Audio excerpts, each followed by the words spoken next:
Hello guys, good afternoon.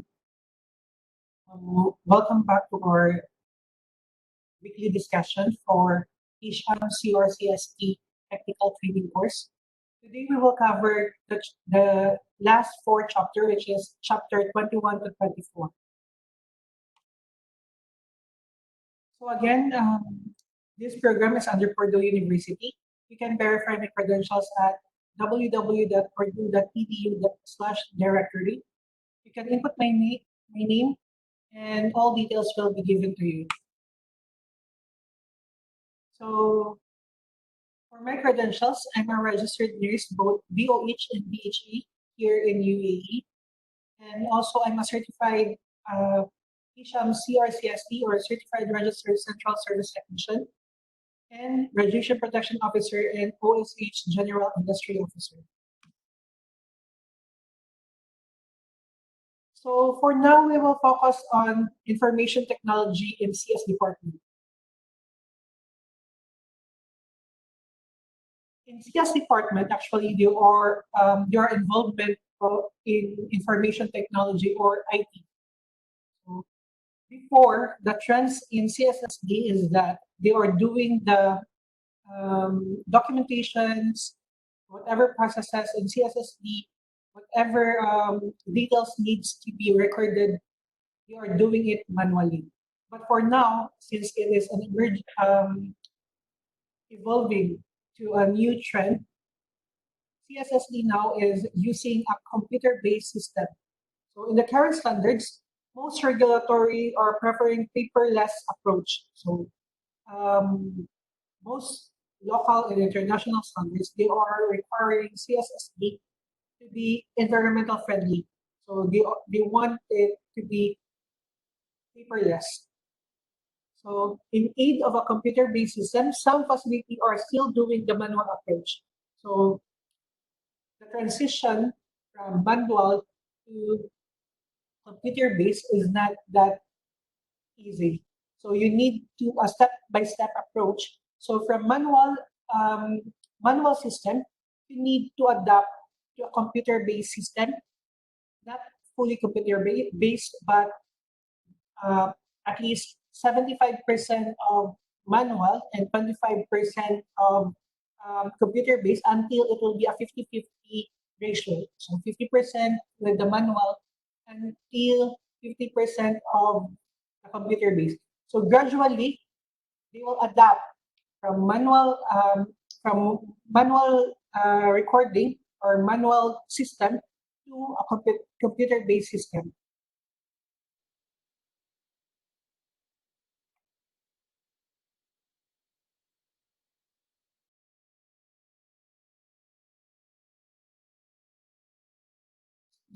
Your common base information system in CSSD. The first one is your instrument tracking. So all process instruments are tracked immediately in a computer-based system. So it's either there are scanner or a barcode with scanner or RFID or radio frequency identification that are used to easily track the instruments. So serialization logging information, whatever the content or name of the instruments, it will be automatically logged in the computer base. Case card, pick list, patient care equipment tracking, wherever you will give or issue the patient care equipment, you can track it.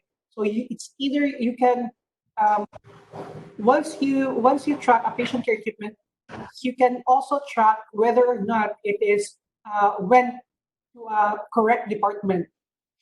So or where did, because usually we cannot remember where we deliver the patient care equipment or to whom we give the patient care equipment. So that's the positive side of computer based, which is it can easily track the, the location of each equipment or item.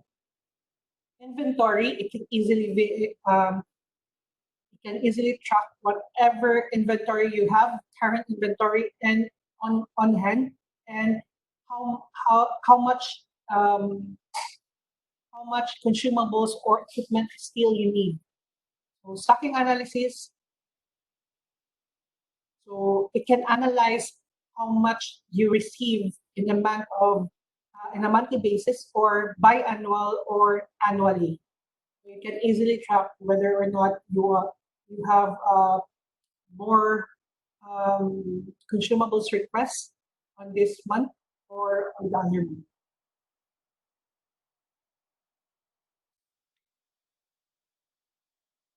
So health information management system, there are a lot of health information management system in a healthcare facility. So start with there is clinical information. For clinical information usually starts in your reception area where your patient registrations takes place. So to EMR or uh, for your electronic medical records, which is done in a clinical area, to CPOE, or centralized patient order entry. So whatever your nurses inputs, whatever they need, it will be inputted in a CPOE, which is centralized patient order entry. And if ever there's diagnostic, there are some facilities that equip already with diagnostic service requests. So from clinical to lab or imaging, it's either side or either ways, they are already computer based, so that any request from a physician, either laboratory imaging or stocks or whatever it is, it can easily be tracked. So the next is your interventional services or international services, which is your if ever there are specific procedures needs to be done, so they will be the one.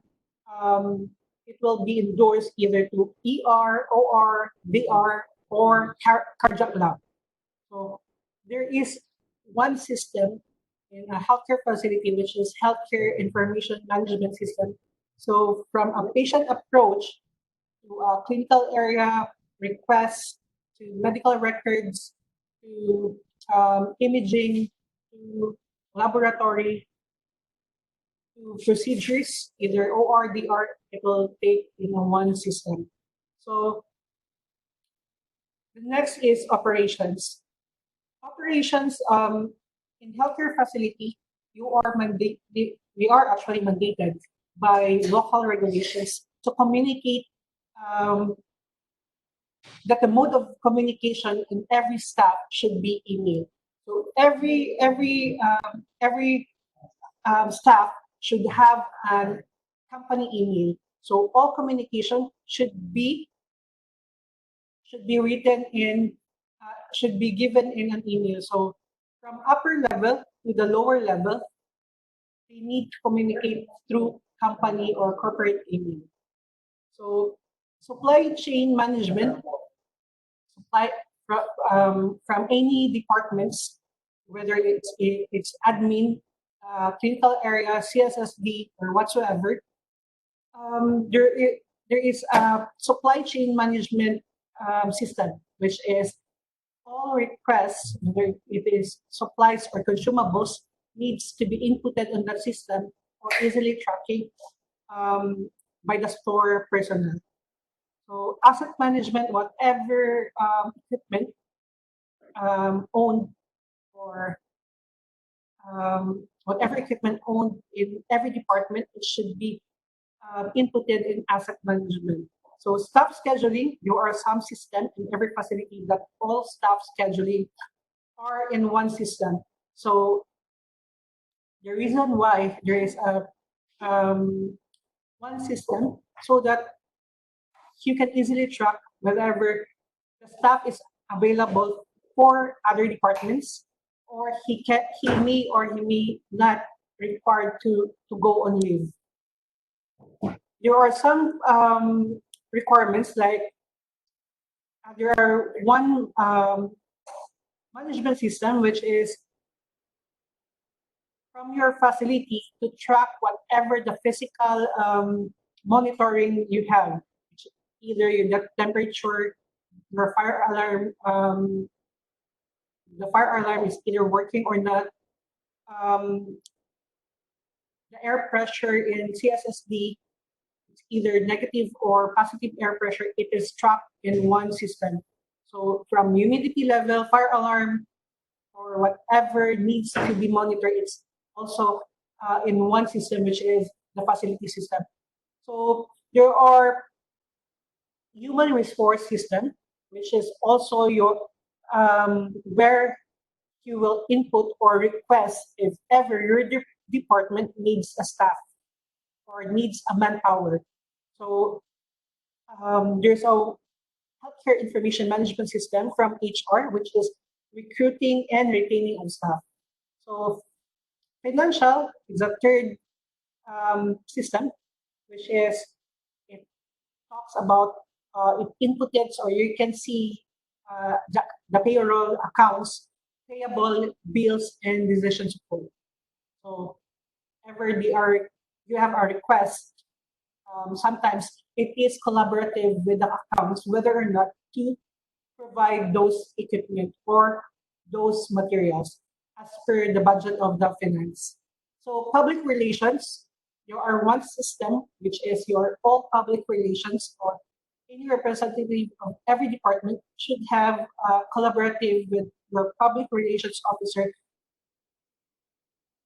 whether or not what to input or what to declare any information or any ads in your Facebook account, social media account, website, or any other media platforms. So selection of departmental system. When selecting a departmental system, okay, usually there is what, why, where, when questions. There's a lot of questions that needs to be arise in selecting a system. So is it what is the purpose? Why we need to change? Is it the old system is already obsolete? Um, where where it should be placed? In what department? Okay, when we can start it, and who is the responsible person, or who will be the one to operate or to check with the system. So there's a lot of questions before purchasing a departmental system. Usually the IT department, they will collaborate or they will ask the user itself whether or not to approve or not to approve such a system. So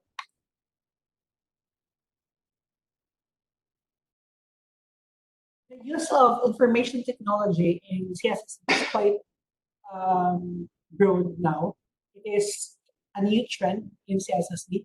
We have dot matrix, for example, and RFID. So using RFID technology for radio frequency identification, all instruments trace of each can be identified when sets are being transported from CSSD, either with the hospital or from own external sterilization to the vendors. So RFID actually is for patient. Actually, the RFID is used for patient care equipment, but usually they are using it to rigid container. So this is your sample of your RFID. So this is a sample of your RFID. It's either a tag or embedded on the container, rigid container. So this is a dot matrix, usually a barcode type. The RFID is usually used in patient care equipment, okay? While the barcode used in sterile trace and instrument, or especially your dot matrix.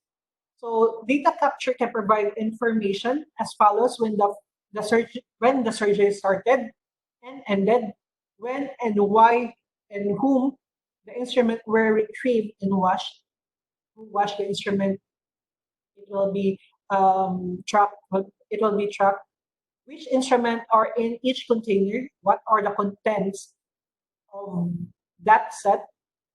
So it can be tracked also. How often instruments are being used. So the system can also track whether or not it is the most common equipment that usually requested. So you can track the turnaround time or um, the expected usage of that instrument. So when or how, by whom the container were set, sterilized, and stored, so it can be tracked whether who is the one who assembled the instrument, who sterilized the instrument, and who delivers the instrument. Or some, it can be tracked whether or not the instrument was used with um, patients with bloodborne pathogens or active bloodborne pathogens like Hep B, Hep C, HIV, or CGB.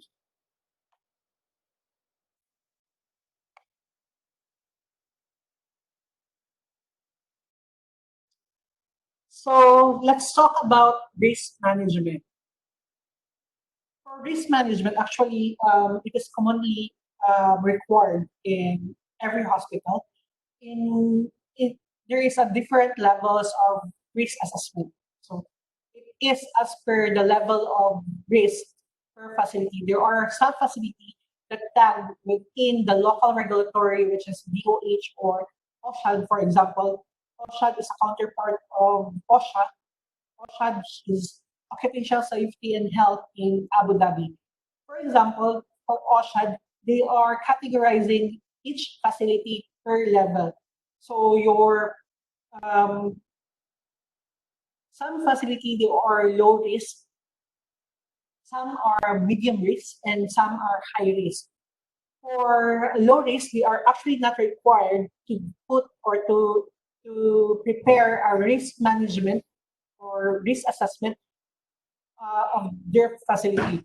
While for medium risk and high risk, they are required and mandated to have a risk assessment of um, each task performed by the staff.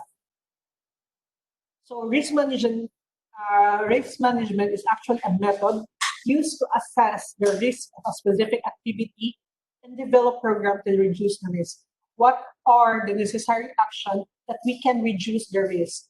Okay, it's either from high risk, we can lower it to medium risk or low risk. So it depends. It's either we will eliminate the equipment, we will apply proper engineering protocols, or administrative protocols, or PPE.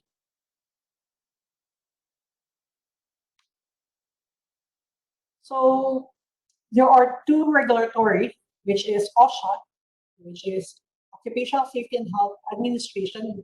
This is in the US, an international organizations that aims to protect the safety of the occupation or the worker. Well, OSHA is actually a counterpart. It's the same adopted by OSHA policy is actually adopted through OSHA. So OSHA is counterpart with OSHA. It is Occupational Safety and Health of Abu Dhabi.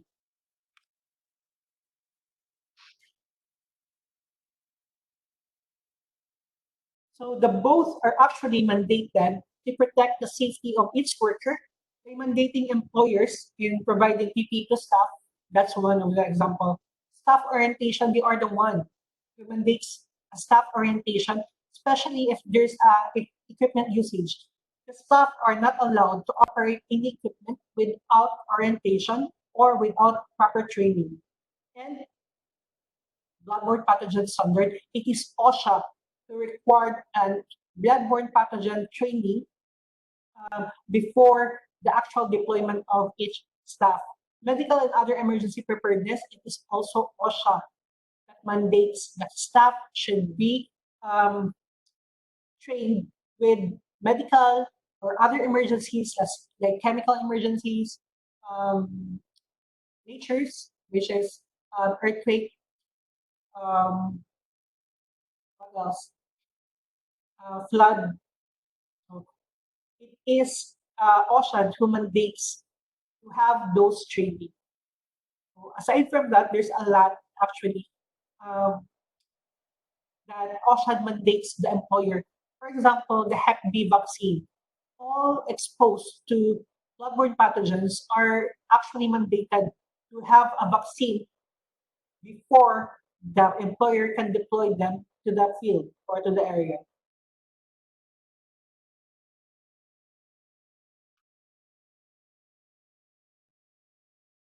So this is a risk evaluation.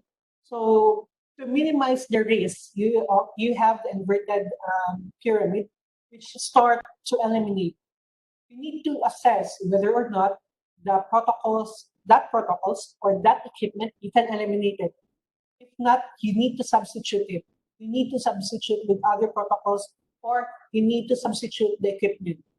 If you cannot substitute it, and then you can apply whatever engineering controls to avoid the risk or danger to its staff. Administrative controls, it is a protocol that needs to be followed. For example, the staff needs to wear PPE prior doing the procedures. That is an administrative protocols. Or the staff requires to put any sharp object in hard-sided sharp container.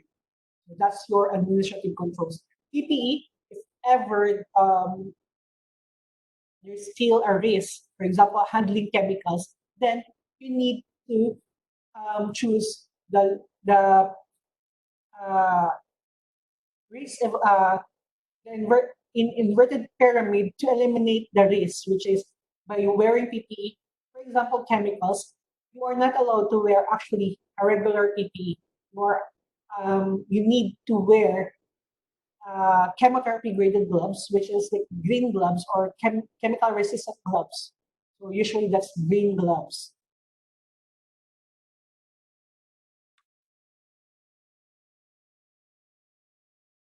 So this is a sample of your risk evaluation matrix. You need to assess whether or not it can cause insignificant consequences, minor consequences, moderate consequences, major or catastrophic consequences.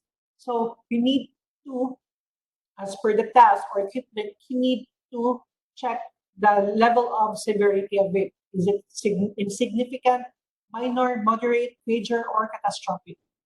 So usually, um, this is the sample of your um, occupational risk register. Okay. Usually, this is required by the OSHA to maintain in every facility. So they will check whether or not you have the risk register. Okay.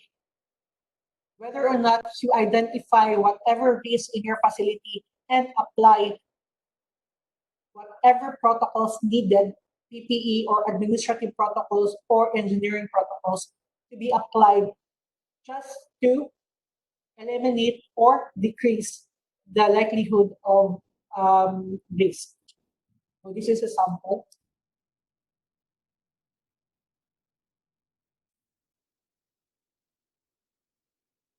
So this risk register, this should be communicated with the staff. So the staff should sign that he or she read the risk of each task she will perform. So he needs to be aware that there is a specific risk and what are the protocols needed to avoid those risks. So for example, in CSSD, for autoclave machine, description of specific hazard task activity exposed to high temperature materials and items, because the items can reach to how much temperature?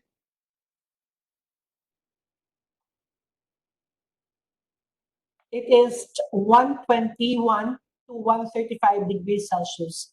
So it can cause either skin burn or steam burn. Okay. So the cause, it can contact on heat interior of the autoclave, um, the interior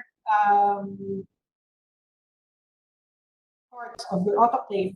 It can cause skin burn. So, and it's either the contact, the steam, sometimes there are, if the autoclave doesn't properly evacuate the steam, it can cause steam heat or steam burn to the staff. So the existing control is heat resistant gloves, to wear a heat resistant gloves or a holder when you get the perforated tray or sterile instruments. You need to use the um, tray holder, okay? Or you need to wear a heat resistant gloves. So from originally moderate risk, whether or not, or the consequences, you just decrease the consequences to two possibility from three. So the proposed control is that when the cycle is complete, click, open the door and autoclave machine, allow 10 to 15 minutes to cool before removing items on the machine. Use of heat resistant gloves. You need to cool the instruments before you can remove it. Actually, it's 10 to 30 minutes. It's a safe handling, but it is required at least 2 hours. Okay, but 10 to 30 minutes, they can actually safely handle the instruments. So from here, there is staff name, so you can see, and there's a signature. Okay, they need to input their name here and their signature. Whoever will whoever the person will operate the autoclave. So he needs to read whatever the risk and sign that this risk was being communicated to him.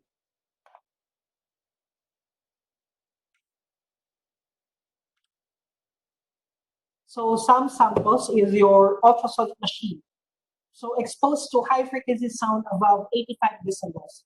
So actually, as per OSHA, whatever sound which is beyond 85 decibels, you need to it can cause a hearing damage.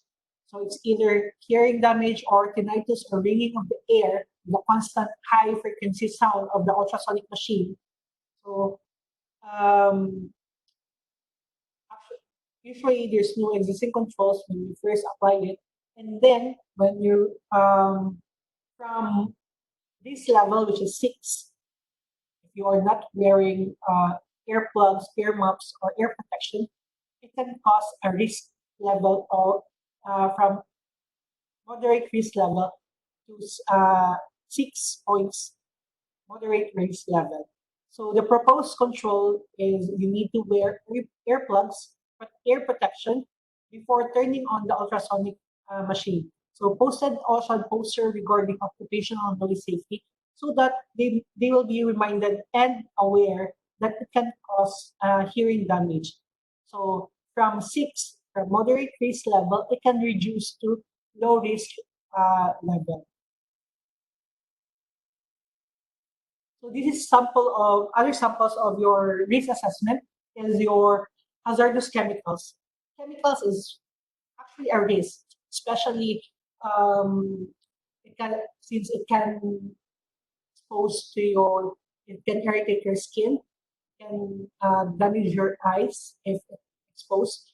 For inhalation, either it can cause suffocation. Okay, exposed to hazardous chemicals when performing decontamination or refilling chemicals in ultrasonic tank. So the potential effect is either eye damage. That's the reason why there's a eye washer needed to be um, available in CSSD with continuous water of at least 15 minutes to 30 minutes. So cause chemical splashes or spill. So from high risk level 9, you need to decrease the high risk level 9 to at least either 5, 4, or 6, like that. So proposed control like likelihood, wearing goggles and face shield when working in the contamination area or when mixing chemicals. So provide chemical spill kit readily available if there is a spill, or ensure available MSDS in your facility. You need to make sure that you have available MSDS so that in case of emergency, we have the reference. And other control is that you need to have a readily eye washer to avoid further injury if ever there's an incident.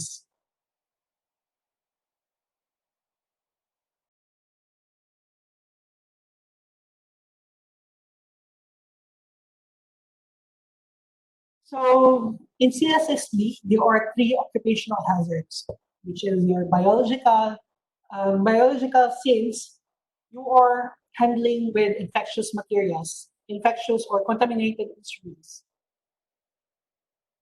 Physical can caused by the environment and the task performed within the environment. Either the floor is wet, or there is clutter, or possible fire. So that's your physical. Your chemical, since we are using sterilant, liquid sterilization, then you are at risk or you have an occupational hazard that can cause chemical issues.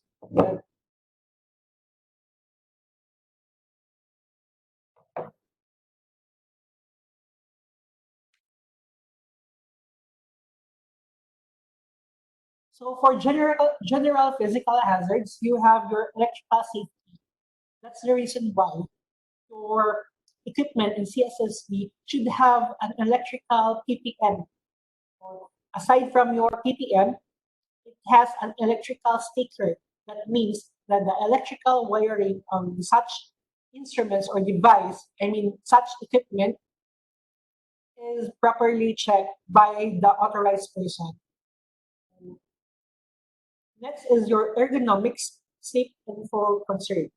For ergonomics, that's the reason why there are some protocols in CSSD when handling heavy objects. You are not allowed to put heavy objects on the bottom part or on the top part of the shelf. For the heavy objects or heavy container, you need to place it on the middle. eh, so that once you remove it, it can aid in removing it, um, your body mechanics cannot be compromised if ever the placement of your rigid container or heavy equipment is on the middle part. So fire hazards, there are some fire hazards. You need to check whether or not or remove um, some clutters that can cause fire, um, like your paper or some materials that are not needed. You need to organize them and store them in a specific container. Short concern, this is one of the main concerns in CSSD because there are times that the nurse was, wasn't able to check or recheck the, the container or the contaminated instruments, that there are some instruments that are sharps and some are disposable, which supposedly be disposed in the user area, or if not, there are some that if ever there's a sharp part or a sharp object, you need to separate it in a small container so that once the technician will remove the instruments, they will not be punctured because he forgot to put the sharp um, blades or scalpel, for example, in a specific container. So general chemical and hazardous substance. Hazardous substance, your contaminated instruments. That's the reason why you are mandated to put or place your contaminated instruments in a sealed, non-puncture resistant container with labeled biohazard. So for your chemicals, there are some protocols in chemicals. Um, for hydrogen peroxide, actually, you need to check the package for leakage. For ETO, for ethylene oxide, you need to check the PEL, which is the permissible exposure limit. which is 1 ppm only, or 1 parts per million. So average concentration chemical in the air should be 1 ppm for ETO, PEL. For AL, action level is zero point 0.5, half of the PAL is the concentration level of airborne ETO in or breathing level. So for your TWA, which is total weight average, which is 1 ppm in 8 hours, while your still or short-term exposure limit maximum concentration for worker may be exposed for 15 minutes or over 15 minutes should have a 5 ppm. That's your maximum 5 ppm for ETO. So the records, actually guys, the records of your monitoring should be kept in, especially your ETO, it should be kept in your facility for 30 years.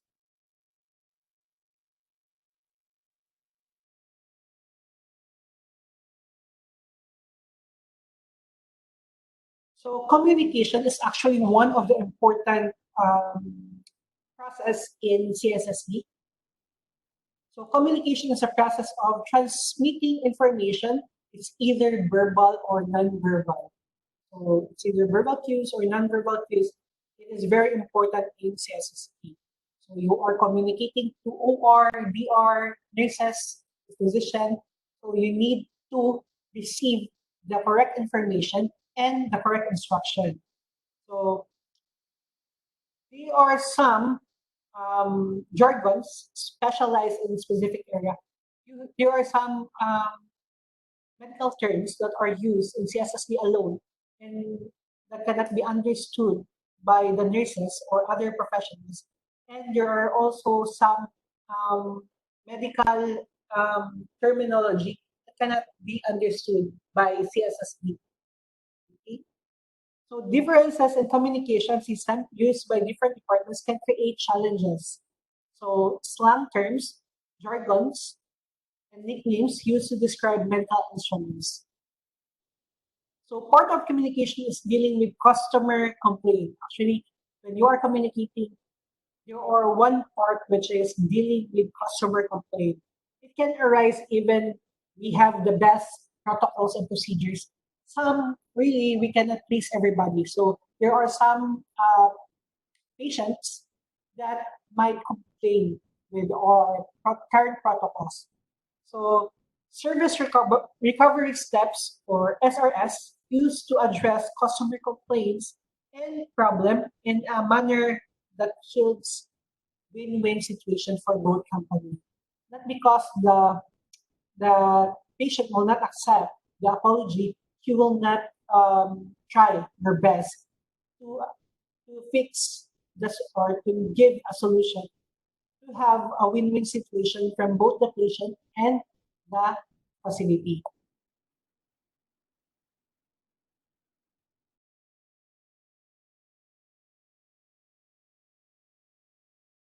So for professionalism is act required by companies' standards, policy, and protocols. So you need to abide it. You need to follow those protocols. Moral behavior relates the basic principle to know what is right and what is wrong. Legal, you need to know whether or not your behavior is when where your approach or your um, whether your approach is based on legal references. If you need to ask yourself, if I do this, can it cause harm to the patient? Can it cause harm to me or to the facility? It can cause lawsuit or not. So you need to check for it. So ethical application, or what is right or wrong, is a breach the protocols of system. That's your ethical approach. So whether there are times that your colleague, even you, they know the standard, they will not follow it. They will bypass the protocols and procedures. So as per professionals, you need to decide as per ethical standards whether You need to priority whether or not their doings or their actions is not it cannot cause harmful or harm to the patient itself.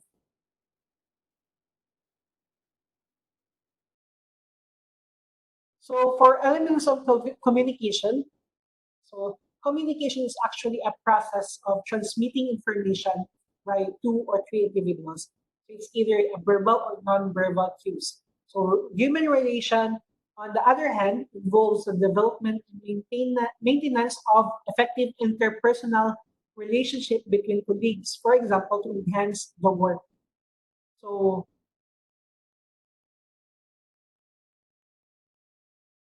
so let's watch the elements of communication.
So that's your elements of communication. The sender will be the first one who conveys his message.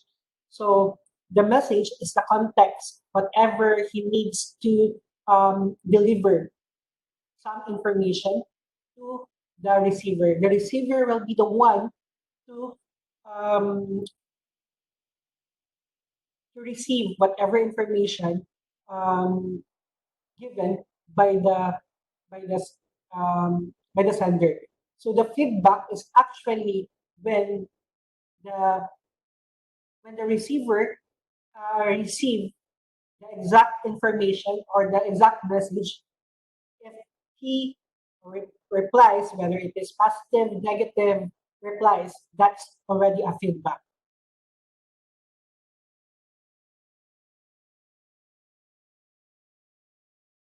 So type of communication, there are different types of communication: instruction, advice, coaching.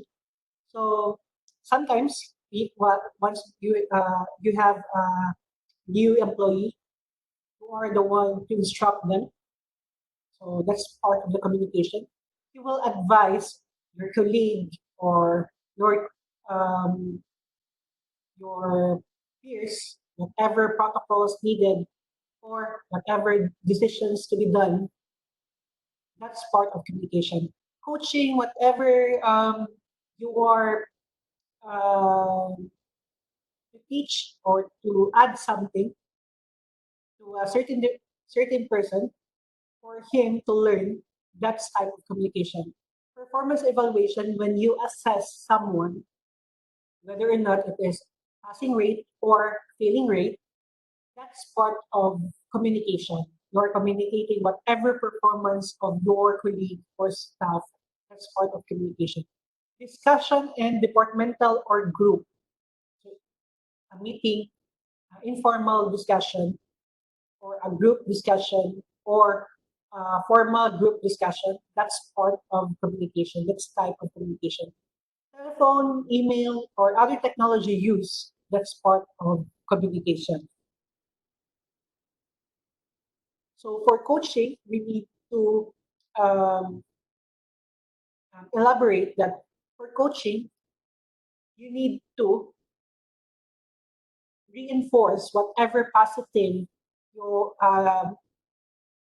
did the certain person done. So you need to reinforce those proper work behavior. Well, if there's negative, you need to reinforce the negative reinforcement or inappropriate work behavior. If ever there is inappropriate work behavior, you need to call him out. You need to fix it. You need to check for it. So teamwork. Teamwork in CSS is actually important. So teamwork is all individuals working in one department or other departments. So helping hand in hand in performing the task to be done. So ensuring it delivers as expected, timely manner, ensuring it is done for the patient interest. So teamwork, the benefits of teamwork is that it can improve productivity, it can increase employee satisfaction, improve positive work environment, and decrease job-related stress. So there are some factors that affecting teamwork. For example, is one of the main is attitude. So attitude, emotions that cause person to react or situation in predetermined way. So if ever there's an attitude worker, you cannot actually either you cannot deliver the services or you cannot there's a blockage of performing those services because of certain person that has an attitude.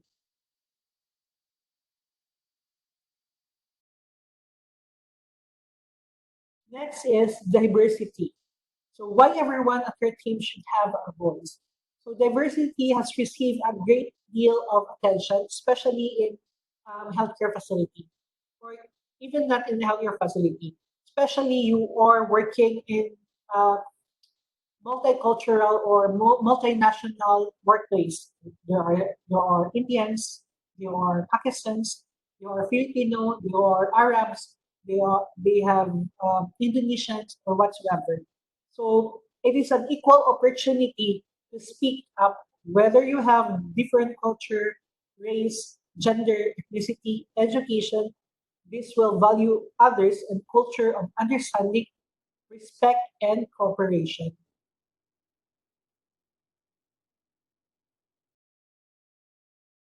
So personal and professional development. So learning is continuous process actually. It's continuous process. Once you learn something, you need or thirst for more and for more knowledge, for more information. So in preparation of change, you should adapt new things. You need to adapt the new protocols. It is constantly changing and fastly evolving. So new protocols, new updates, the accepted protocols before might not be the the, the accepted protocol before it might not be accepted protocols in the present. So you are not aware since you don't have updates on youth education. You are eased. You are um, you are confident that your knowledge is already updated, but it is not since you are not attending CE or continuous education. You are not reading um, new guidelines. So there are times that the accepted protocols before it will be obsolete or it is already been removed.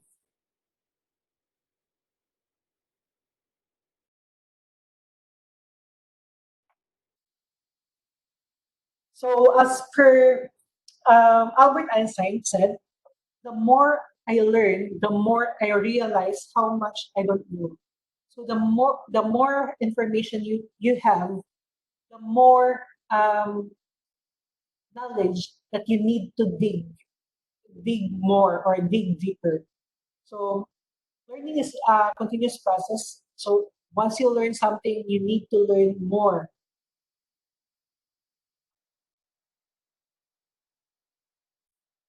So as per Albert Einstein, the more I learn, the more I realize how much I don't know.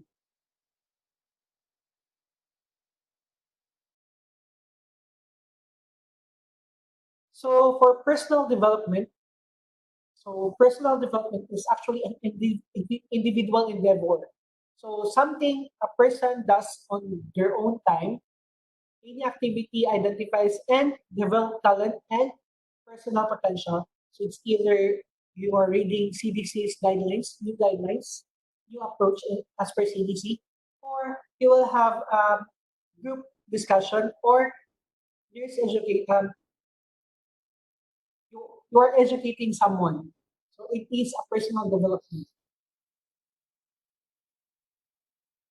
So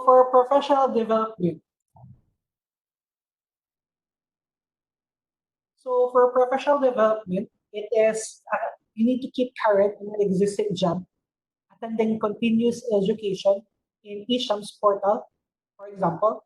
That's for self-learning, or attending CE or continuous education in classroom setup. So there are two um, ways of your professional development, which is development to keep current in existing job, or professional development to advance in one's career. To advance in one's career, sometimes it is a certification already. It's either from CRCST, you will get CIS, CER, and CHN.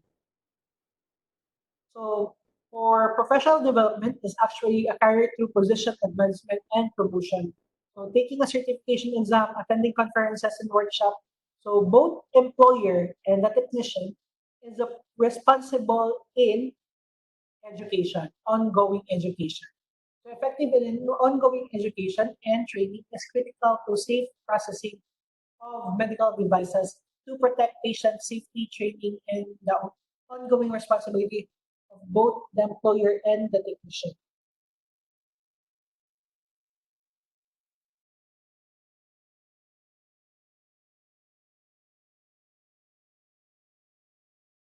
So this is the career path of CSSD. So from start, you will start with CRCST, CIS, CER. Then once you're already an expert, you need to be, you can elevate to CS lead technician. And either you will be a CS educator and CS director. So promotion, once the position change, the task and reflects the new supervisor, the new supervisor's subordinate dynamics. So if ever this changes in position or promotion, then there will be a change in task. So your colleague is now um, your peers, or so they are your subordinate. So meaning an employee who is supervised by someone is a higher organization position. So you are now supervised under your team, under your management. So supervisory or um, subordinate dynamics is actually not that easy because you need to supervise them. You need to plan whatever needs to be planned on your departments. You need to coordinate whatever needs to be coordinated. You need to direct them, whatever they need to do. You need to control and evaluate them. That's the worst part. Even if you are evaluating your friend, so sometimes you are biased. So as per the ethical procedures protocols, you need to be fair enough. So you need to tell whatever your real assessment to your friend. The reason why you need to discuss the actual assessment to your friend or colleague is that they need to improve. If you will not inform them, they will not improve. They will not seek another information or another. They will not learn from whatever their mistake is. So promotion usually don't happen overnight. So, but neither you need to prepare for it. So it's either you will attending seminars, you need to attend constant education and certification.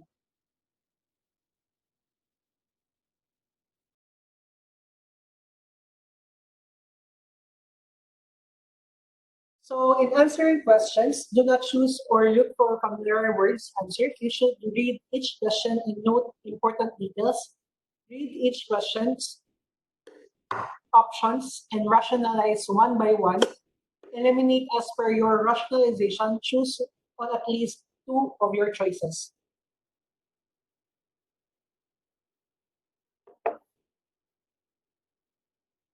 So in answering true or false, if there is, find the word or statement that makes it false. Do not rely on only by answering false without knowing that why it became false. So let's start with question number one.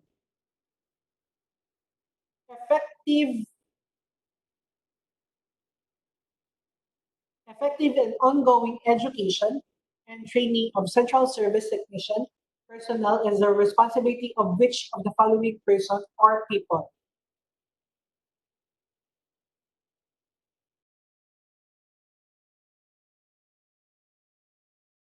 So let's start. Effective and ongoing education and training for CS technician. So is it the director of the department? The employer? Yes, that's possible. The director of the department? Yes, that's possible actually. Both the employer and the technician? Yes, it's possible. Or the technician itself. So all are actually possible. When I assess them, the responsibility of effective and ongoing education is the responsibility of your employer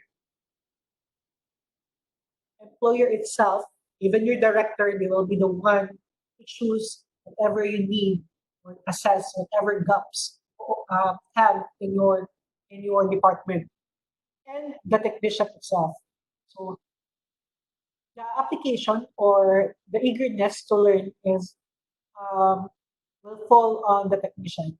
The employer will be the one to mandate or to give an opportunity so that the staff can learn. So the answer is letter C. So it's both um, the employer and the technician.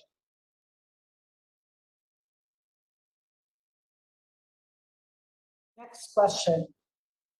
Effective and ongoing education and training of central service technician personnel is the responsibility of which of the following person or people? Both the employer and technician. Effective and ongoing education and training is critical to safe processing of medical device to protect patients, and safe training is the ongoing responsibility of both the employer and the technician. So next question. Quaternary ammonium compounds or quats are most commonly used as letter A, high-level disinfectant, B, intermediate level disinfectant for greaseries, C, high-level disinfectant for metallic surfaces, or D, low-level disinfectant for cleaning environmental cleaning.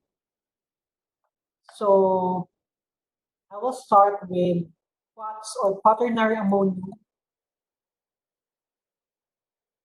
Okay, I will start eliminating whatever high level. Why?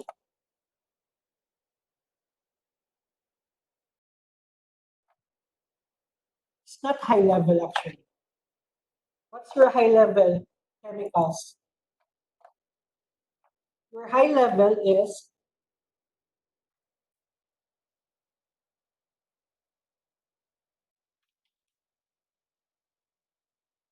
GO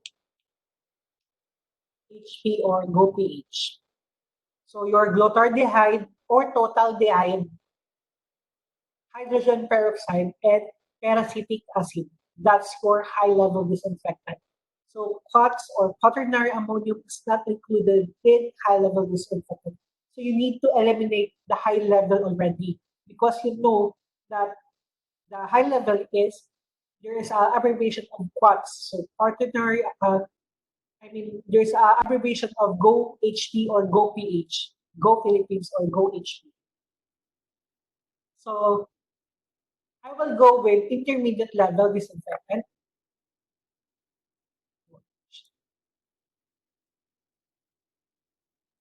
So high level is not,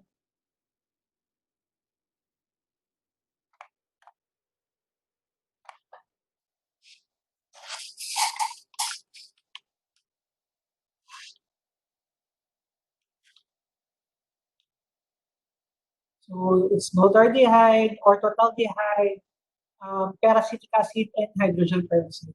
Well, your intermediate, um, is it intermediate? I am not sure. Let's say I am not sure if either it is intermediate or it is low level. So what is your low and intermediate level? What's the abbreviation of it? It's CPAC,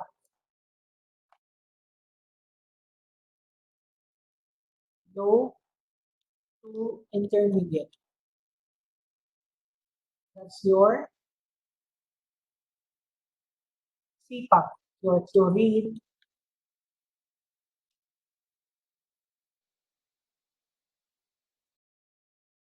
Yes,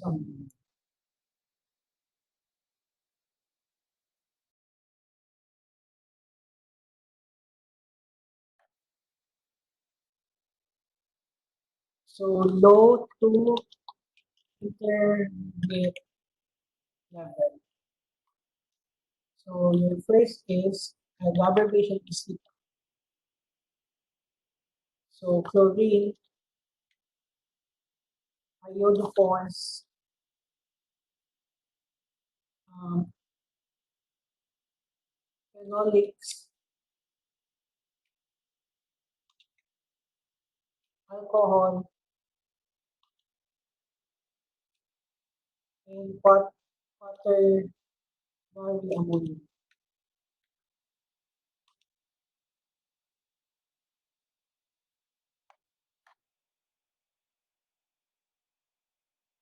Okay.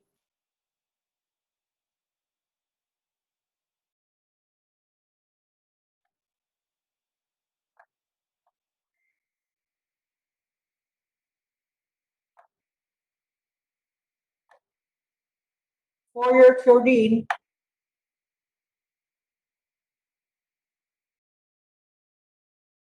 chlorine, what is it? Is intermediate. For your iodophore, it is intermediate. For your phenolics, that is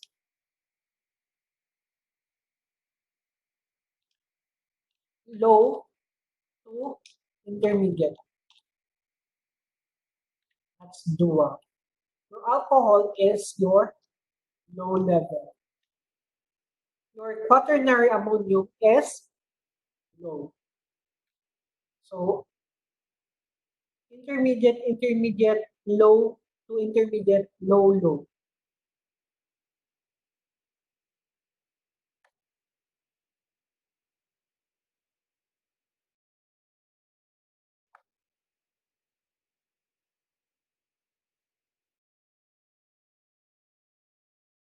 So the answer will be your low-level disinfectant.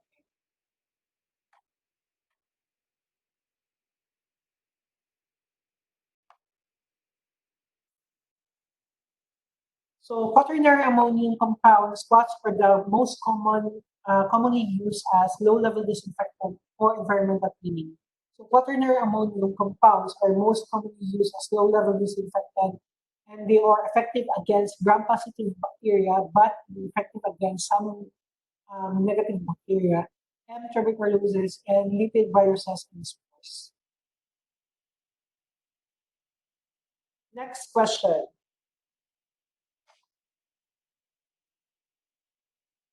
So for items with lumens, is it necessary to soak them in A, distilled water, B, alcohol, C, iodine, and D, enzymatic cleaner, in the enzymatic solution?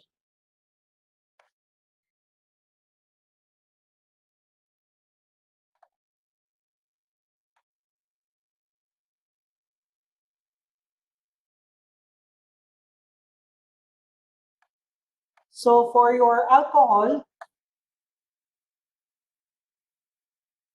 this is your disinfectant actually. For your iodine,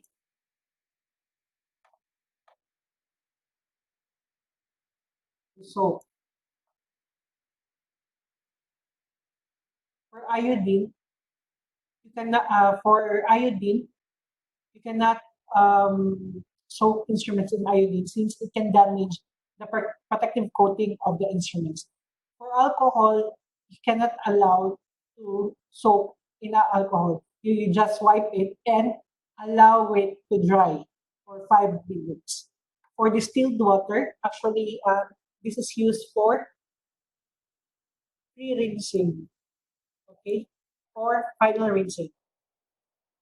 The answer is your enzymatic solution.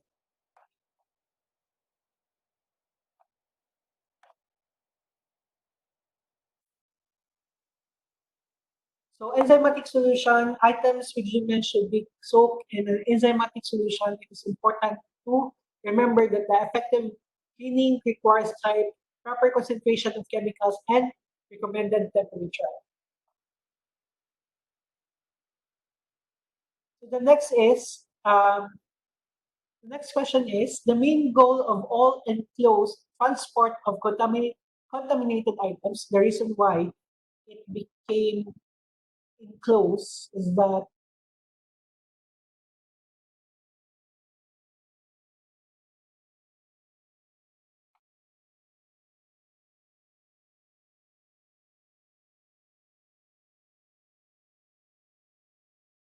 so to get the items to the decontamination area within minutes of use, within minutes of use, that's the reason for enclosed transport. I think no.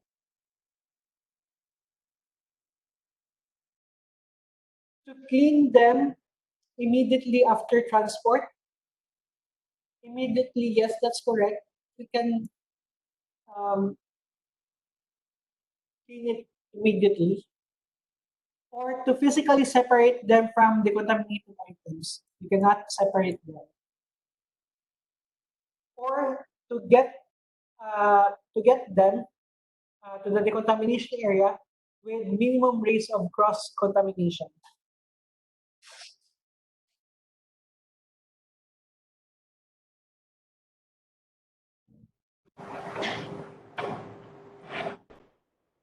Enclosed transport, guys, is that the reason why it is on a sharp bin with lock and with logo or biohazard logo is that it should be at a minimum risk level cross contamination.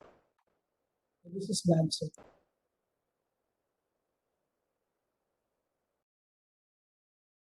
So the main goal of all enclosed transport of contaminated items is to get them to the decontamination area with minimum risk of material development.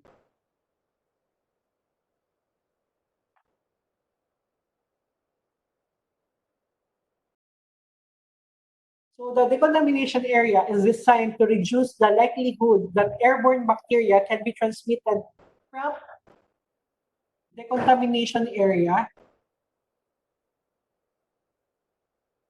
to clean area. So dalawang area. From decon and clean area. This is the best accomplished with the use of humidity level, no, because it should be air pressure. So positive air pressure, that's question mark. Negative air pressure, that's question mark. Positive and negative air pressure, that's possible. Reason for decontamination and clean area. So for decontamination,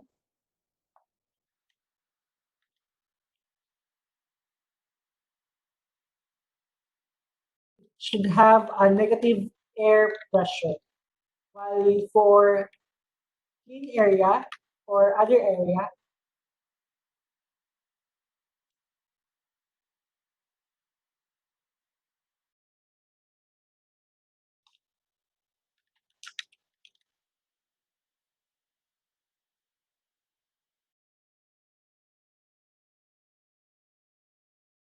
in other area is your clean area and other area is a positive air pressure. So the answer is letter B.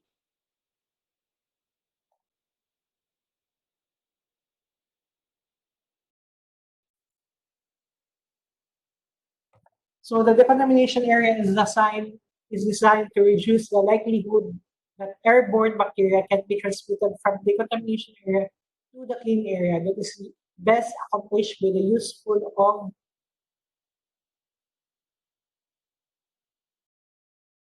contaminate. Um,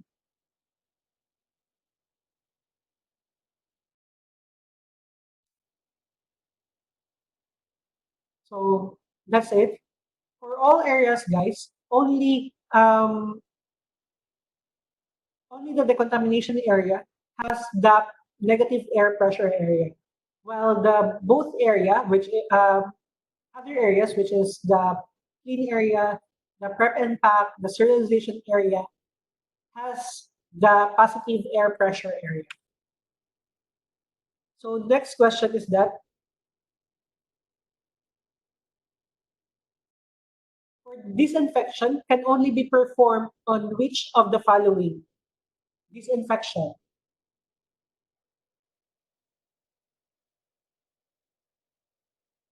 Is it animals and humans? That's possible.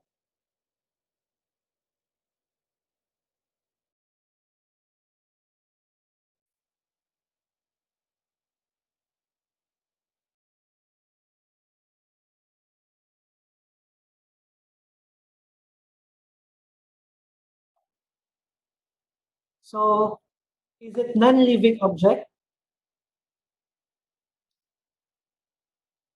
Absolutely. It is disinfection should be used for non-living. Living object, is it or no? So animals, humans are actually living objects. So usually, guys, for non-living objects, it is disinfection. For instruments, equipment, devices, it is disinfection. For living objects, especially for skin, other parts, area, cells, outer layer of the cell, skin. So this is used, the term is antiseptic. For non-living, this is disinfect. Okay. So the answer is letter A.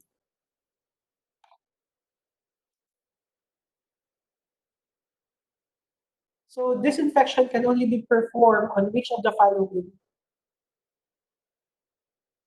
non-living objects. So disinfection is the removal of living organism from a surface to acceptable level that will not cause or transmit infection. So this is performed with a disinfectant. Disinfection can only be performed on non-living objects because the process kills living organisms, including the patient cells. Patient care equipment is disinfected. Next question is, all of the following are examples of manual tracking except manual tracking.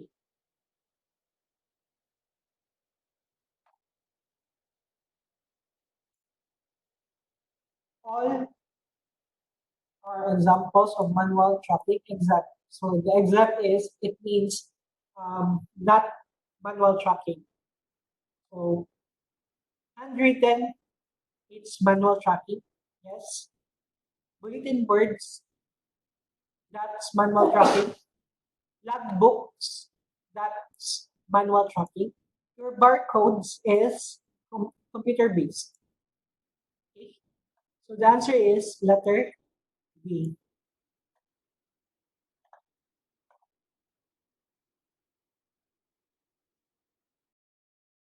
So all of the following are examples of manual tracking system except barcodes. So handwritten tags, wall-mounted bulletin boards, lab books are examples of manual tracking.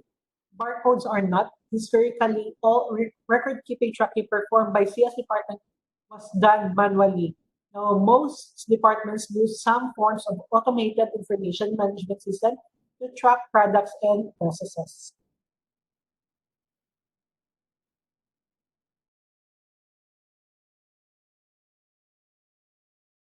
So if employees are given the authority, so from a higher level, they are giving their employees the authority to make decision. So that what we call that one? Is it leadership? Is it quality control? No. Enablement? That's possible.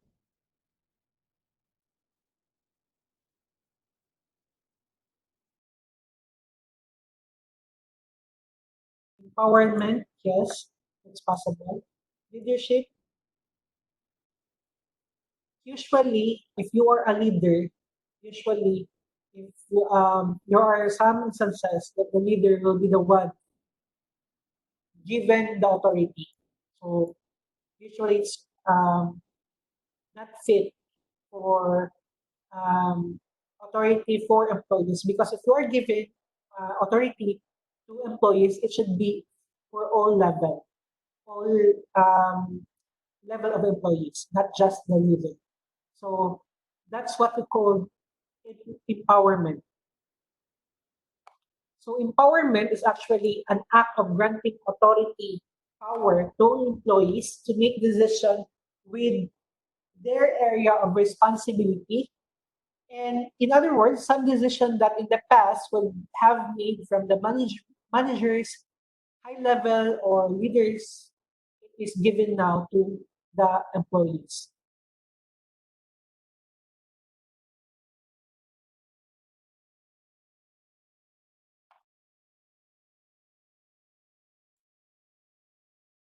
So if employees are given the authority to make decisions, this is an indication of empowerment. You are empowering your employee to make decisions on their own based on whatever it happens on that day or that situation. They need to handle it on themselves before the supervisor will take case if ever the staff cannot handle it. But at first, we are giving the authority to the staff itself. So radio frequency chips applied to a device allow for proper the RFID. This is the RFID.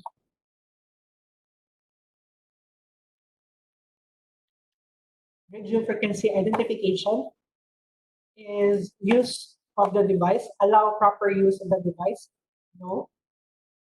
RFID will not allow proper usage of device.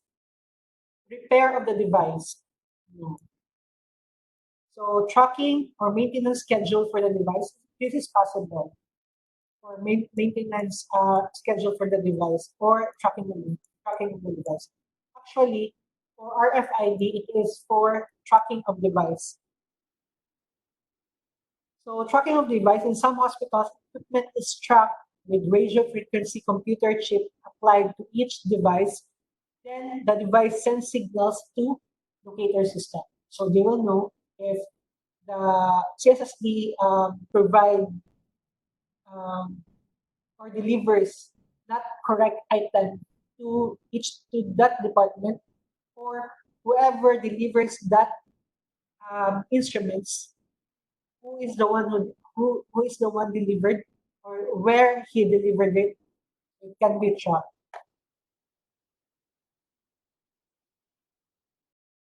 So radio frequency chip applied to a device allow for proper tracking of the device.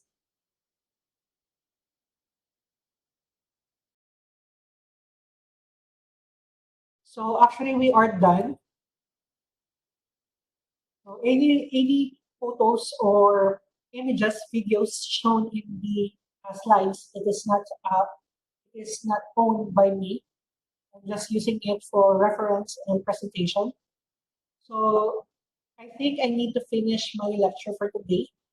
So if you have any questions, you can send me clarification in WhatsApp.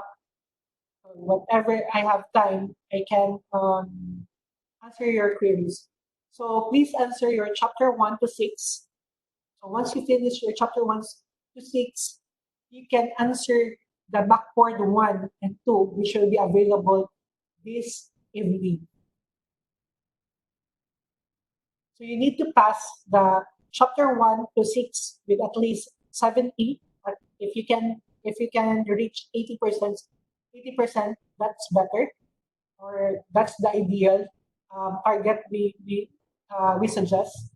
So if you are now ready, try to answer chapter 1 to 6, and once you've already passed all the exam, the backboard exam will pop up for practice exams before your actual exams. So chapter 1 to 6 and backboard 1 and 2. So thank you guys, and see you next few days. I will just announce when will be the next schedule. So the next schedule will be uh, setting as a lecture specific for um, practice exams only. So thank you, and God bless. See you on our next discussion.